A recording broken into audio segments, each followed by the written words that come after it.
soy María Camila Peñaranda Rodríguez, abogada senior de Cortés Romero y Asociados. Hola, soy Simón Palomino Saavedra, abogado junior de Cortés Romero y Asociados. El día de hoy queremos hablar un poco acerca de la resolución 3461 del 2025, que es una resolución que ha estado dentro del tema de conversación en las áreas de recursos humanos, en las áreas legales, porque ha introducido unos cambios importantes en la ejecución y en la normativa y en la forma en cómo debemos aplicar nuestro comité de convivencia, ¿no? Así es, María Camila, y efectivamente pues es una norma que nos deroga el régimen anterior con las resoluciones del año 2012 y modifica el régimen de funcionamiento, conformación y responsabilidades del comité de convivencia laboral. Y hoy por hoy está más que nada en la esfera pública porque recientemente el Consejo de Estado admitió una demanda en ejercicio del medio de control de nulidad simple que busca que esta resolución se declare completamente nula en vista de que, según los demandantes, el Ministerio de Trabajo habría sobrepasado su potestad reglamentaria y habría contravenido normas de rango superior. De momento estamos a la espera de que el Consejo de Estado se pronuncie sobre la solicitud de medidas provisionales de suspensión del acto administrativo, pero bueno, sin duda es una resolución que sigue vigente y tenemos que aplicar. Y que ha causado también controversias y comentarios y posiciones encontradas o contrarias por la forma en que debemos aplicarla. Y como dices, pues sigue vigente en este momento, estamos a la espera de qué va a pasar de acuerdo a su aplicación y por eso también consideramos relevante hablar de ella porque también trae varios cambios, ¿no? De acuerdo. Entonces, por una parte vamos a tener una nueva obligación en cuanto a la conformación de cara sobre todo a la cantidad de participantes que debemos tener dentro del comité, pero hay algo particular, Simón, que es lo que más ha llamado la atención dentro de las empresas, o más que la atención, es como lo que ha generado más inquietudes. Preocupación, sí. Exacto, y es lo relacionado a esa creación de comités de acuerdo al número de centros de trabajo o sedes que tenga la compañía, ¿no? Sí, y sin duda es problemático porque cuando uno lee el artículo puntual de la resolución, nos hace pensar que por cada centro de trabajo, sin importar la cantidad de trabajadores, sin importar la distribución geográfica, yo debería conformar un comité de convivencia por cada uno de ellos, ¿no? Y ahí digamos que la resolución nos da unas luces que después el Ministerio de Trabajo nos da una interpretación con su concepto y es teniendo en cuenta la organización interna, ¿no? Que es una ventaja. Sí. Que digamos, aprovechar, por así decirlo, ese texto o esa posibilidad de evaluarnos como empresa internamente, cuáles son nuestras posibilidades, tanto de recursos financieros, administrativos, incluso de la misma cantidad de trabajadores. Así es. Cuáles son las posibilidades que tenemos para cumplir con la norma y demostrar de cualquier forma la buena fe y la diligencia de la empresa para acatar este tipo de lineamientos, ¿no? Sí. Y bueno, digamos que el Ministerio de Trabajo en su reciente concepto nos aterriza un poco en lo que es el centro de trabajo y lo asimila a la definición del decreto 1072, que es lo que se toma para efectos también de riesgos laborales, ¿no? Y es determinar este centro, espacio físico, a cielo abierto, donde la actividad económica de la empresa se desarrolla, ¿no? Y bueno, también nos da esta interpretación de que existe esta cierta flexibilidad sobre la conformación geográfica, por sedes, por representatividad, etcétera, siempre y cuando se garantice precisamente esta misma representatividad, trazabilidad, participación de todos los sectores de la compañía. Pero nos surge una duda y hacerte esa pregunta y es ¿hasta qué punto esta flexibilidad no llega a convertirse de pronto en escenarios de eventual incumplimiento? Es cierto, o sea, realmente es un escenario que se puede abrir, puede pasar que por lo mismo que nos permite adecuarnos según nuestras condiciones, podríamos exponernos o rozar la línea de incumplir la norma, ¿no? Así es. Que ahí yo creo que de ahí viene y deriva la importancia que las empresas sean muy juiciosas en el análisis de sus condiciones reales, de cómo acatar el cumplimiento y sobre todo porque hay situaciones particulares que eventualmente la resolución no tuvo en cuenta, como lo es el tema de los teletrabajadores, ¿no?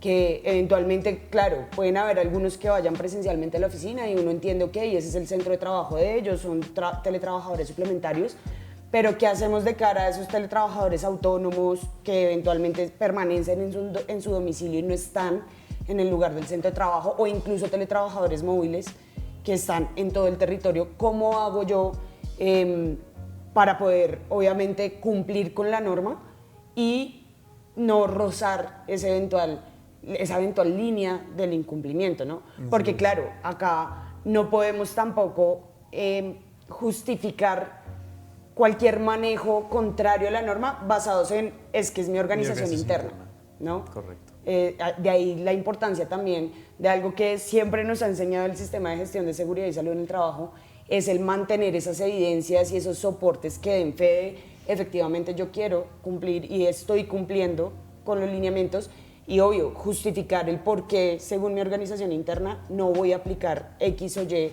lineamiento que tenga la resolución, ¿no?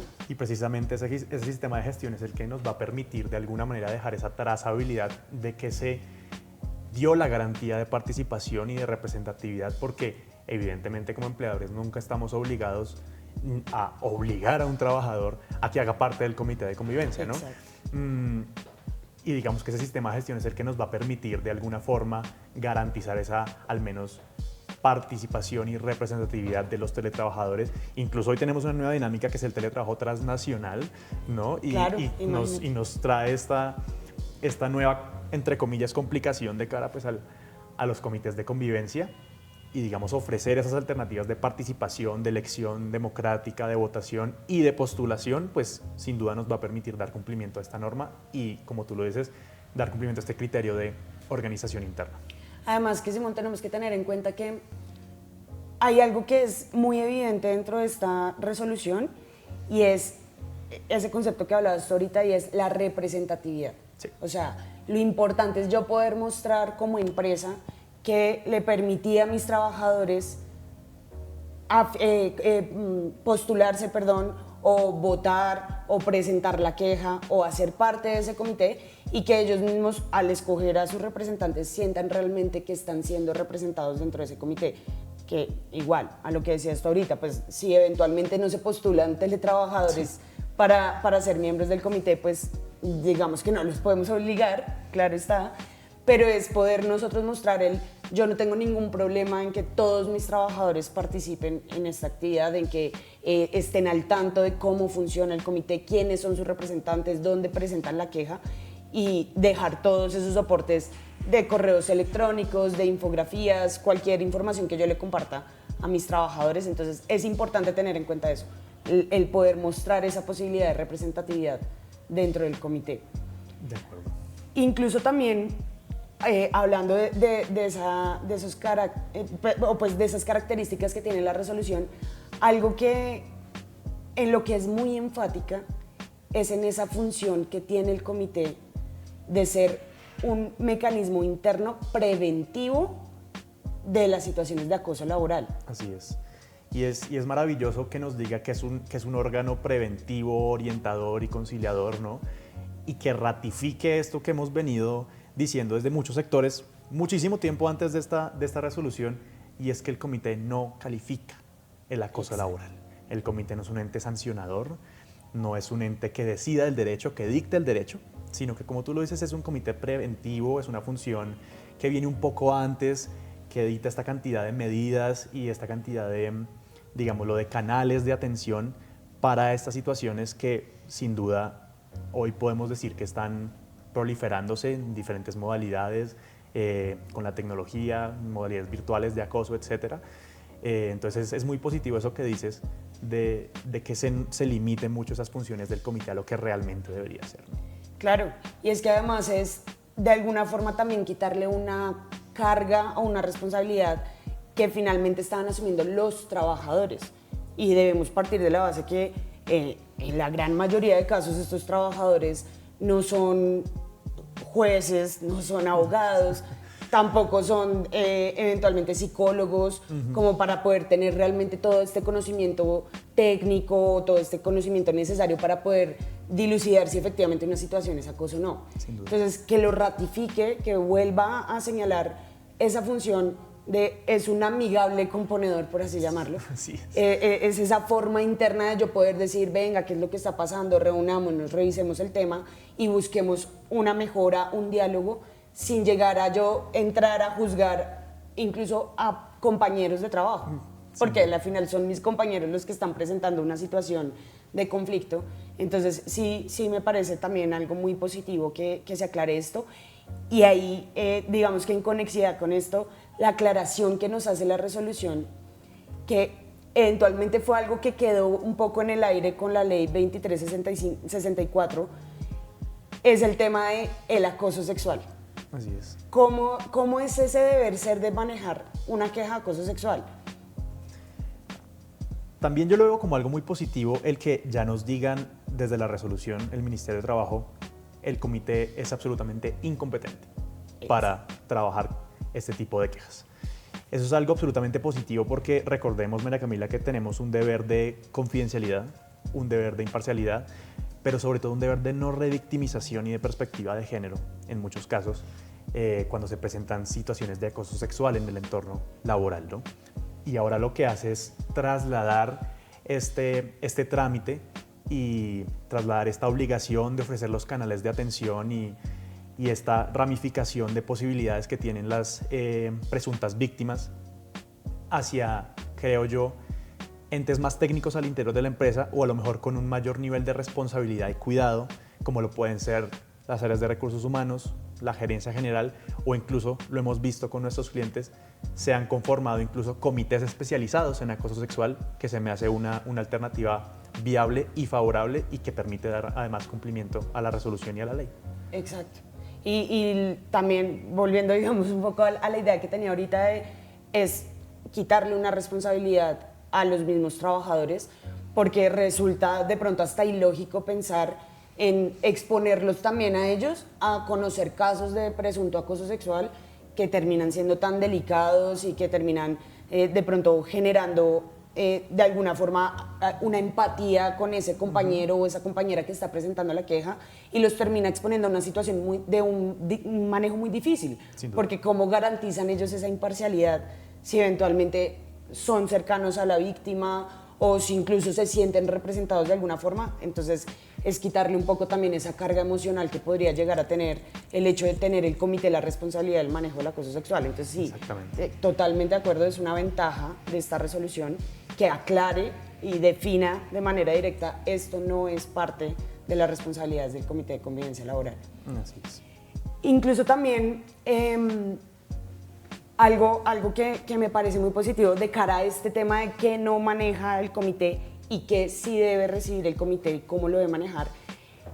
Algo que no teníamos antes, pero nos incluye esta resolución, es el trámite de la queja, pero ya de una forma, digámoslo así, estandarizada y definida en unos términos muy específicos, ¿no? Así es. Entonces, que en términos generales nos corta el tiempo para no tener este caso de un manejo de una queja eterna, pues que le tengo que hacer seguimientos, porque muchas veces pasaba que los comités se generaban esta responsabilidad de hacer un seguimiento y le hacían bastante seguimiento a la queja hasta que lo extendían 3 meses, 4 meses y no le daban un cierre al caso o no le daban un manejo acertado al caso, ¿no? Sí, así es. Y bueno, hay posiciones encontradas, ¿no? Hay algunos sectores que están diciendo que estos 65 días calendario máximo pueden llegar a ser incluso algo que vuelve rígido el proceso y que no le permite un estudio a fondo a la situación, etcétera. Pero yo creo que nuestro concepto lo que permite es un manejo muy serio y que sobre todo permite dar cumplimiento a este principio tan importante que trae la misma resolución, que es el principio de celeridad, ¿no? Claro. Y yo creo, y no es un secreto para nadie, que una situación de acoso laboral, por su propia definición, debería ser resuelta en el tiempo más corto posible, ¿no? Claro. Dentro de las distintas modalidades que nos trae la misma ley 1010, todas, si no la gran mayoría, pueden incluso llevar a un trabajador a tomar la decisión de renunciar, incluso decisiones mucho más graves como atentar contra su propia vida, hacerse daño, afectar su entorno familiar, afectar su entorno psicosocial, etc. Entonces, estos términos me parecen que llevan al comité a tomar una resolución pronta, efectiva, y ya la misma resolución trae ese paso a paso, si queremos desmenuzado, de qué es lo que se debe hacer, cómo se debe hacer. Entonces, también no puedo hacer sino verlo como algo favorable, y creo yo, sobre todo para las presuntas víctimas. Sí, no, totalmente positivo. Ahí de pronto el tema diferencial de cara al sector público y al sector privado es justamente ese detalle del cierre del caso, ¿no? Así es. porque cuando hablamos en el sector privado que estamos manejando una situación de presunto acoso laboral, la norma y el trámite, como nos lo detalla esta resolución, nos dice si no se cumple los compromisos o si no se logra el acuerdo entre las partes, el comité válidamente puede dar cierre al caso, informar a la alta gerencia y el trabajador queda facultado, si así lo desea, para ir ante el Ministerio de Trabajo, pero hay un cierre, hay un proceso de hasta aquí llegamos y hasta acá es lo máximo que pudimos hacer para apoyar esta situación. Pero en el sector público es distinto. Sí, en el sector público también existe una especie de cierre preliminar al interior de la entidad. No obstante, ya nos deja la resolución muy claro de que ante este eventual incumplimiento de los acuerdos, persistencia de la conducta o imposibilidad de llegar a un acuerdo, se debe remitir esta queja, bien sea ante las personerías distritales o municipales o ante la Procuraduría General de la Nación, para que sean estas entidades quienes, digamos, continúen el trámite, ¿no? Claro. Que no deja de parecer ciertamente preocupante para algunas posturas, porque parece un reproceso. Puede interpretarse como un reproceso, puede interpretarse como de que el trabajador debe iniciar una segunda especie de instancia, ¿no? Sí. Y volver a narrar los mismos hechos, tal vez volver a enfrentar al presunto acosador, etc. Entonces, sin duda es el funcionamiento del sector público y debe ser respetado, y para eso están estas entidades como las personerías y la Procuraduría, ¿no? No obstante, sí podría generar ciertas incomodidades, sobre todo a una persona que sufrió de una presunta situación de acoso laboral. Sí, no, realmente pues sí marca una diferencia entre los dos sectores. De cualquier forma, como dices, pues es justamente la diferencia que siempre ha existido. Sí. Pero bueno, Simón, entonces básicamente esta resolución sí trae cambios importantes, nos modifica varios asuntos importantes para el manejo del Comité de Convivencia, nos señala unos lineamientos específicos para su funcionamiento, la creación pues, de reglamento del comité, la conformación de los nuevos comités para los centros de trabajo y demás. Sin embargo, es una resolución posible de aplicar, por así decirlo. Es un tema que va a requerir el compromiso de las empresas, pero es un tema de conciencia. Esa es la palabra. Y de enfoque, de tener claro siempre que el enfoque del comité es ser preventivo, es ser conciliador, no entrar a juzgar ni a tomar decisiones contra las personas que se encuentran en una situación así, ¿no? Así es, me parece muy acertada la palabra, es conciencia de las funciones, responsabilidades, y también es conciencia de la propia empresa, del propio empleador, de cuáles son sus necesidades y cuál es su organización interna, que con base en eso es que vamos a poder dar cumplimiento cabal a la norma, evitando llegar a situaciones de extremada flexibilidad que nos puedan llevar a una eventual investigación y sanción por parte de las autoridades administrativas. Es sin duda una resolución que, como lo manifestamos al inicio, está tambaleando, está un poco en la cuerda floja. Esperemos a que el Consejo de Estado se pronuncie definitivamente, bien sea sobre la solicitud provisional y sobre el fondo de la solicitud de nulidad, pero tal y como lo manifestamos, debemos darle cumplimiento y es posible. Y es posible, totalmente posible. Entonces, pues nada, les agradecemos mucho por el espacio, por escucharnos hablar de esta resolución tan importante. Cualquier duda igual estaremos prestos para atenderlos desde nuestra firma, desde Cortés Romero Asociados. Muchísimas gracias. Mil gracias.